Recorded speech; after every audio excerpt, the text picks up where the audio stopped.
ဒီအီမှာအမ်ဘာပေဟာအများကြီးပိုကောင်းလာပါတယ်။ဂိုးရီသွန်းတာကသူ့အတွက်အသစ်ဆန်းတော့မဟုတ်ပါဘူး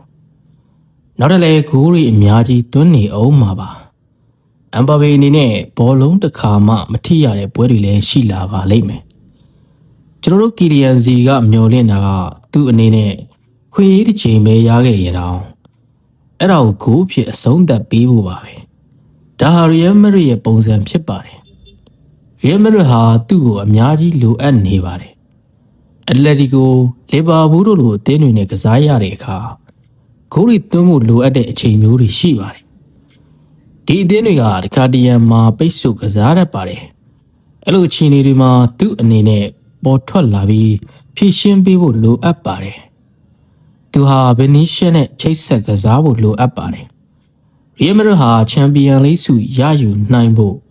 အမ်ဘာပေကိုအားကိုးထားပါတယ်။သူဟာတခြားကစားသမားတွေနဲ့အတူဒါကိုလုပ်နိုင်တယ်လို့ကျွန်တော်ထင်ပါတယ်။သူတယောက်တည်းတော့လုပ်နိုင်မှာမဟုတ်ပါဘူး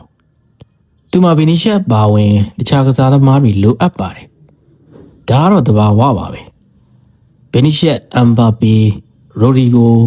ဘယ်လင်ဂန်သူတို့ချင်းချင်းဆက်သွယ်ပြောဆိုဖို့လိုအပ်တယ်လို့ကျွန်တော်ထင်ပါတယ်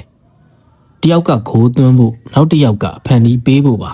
။ဘယ်လင်ဂန်ကိုဂိုးသွင်းဖို့ကျွန်တော်မပြောပါဘူး။အဲ့ဒါကအမ်ဘာပေရဲ့အလုပ်ပါ။အဲ့လိုပဲအမ်ဘာပေကိုနံပါတ်10လုပ်ဖို့မပြောပါဘူး။အဲ့ဒါကဘယ်လင်ဂန်ရဲ့အခန်းကဏ္ဍပါ။သူတို့ချင်းချင်းအချိတ်ဆက်မိဖို့လိုအပ်ပါတယ်။အမ်ဘာပေအနေနဲ့ရင်ထက်ပိုကောင်းလာပါပြီ။ဒါပေမဲ့ရီယယ်မက်ဒရစ်ကသူ့ကိုလိုအပ်တဲ့အချိန်တွေမှာ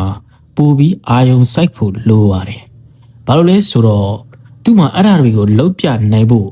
လိုအပ်တဲ့အရာအလုံးရှိနေလို့ပါပဲ။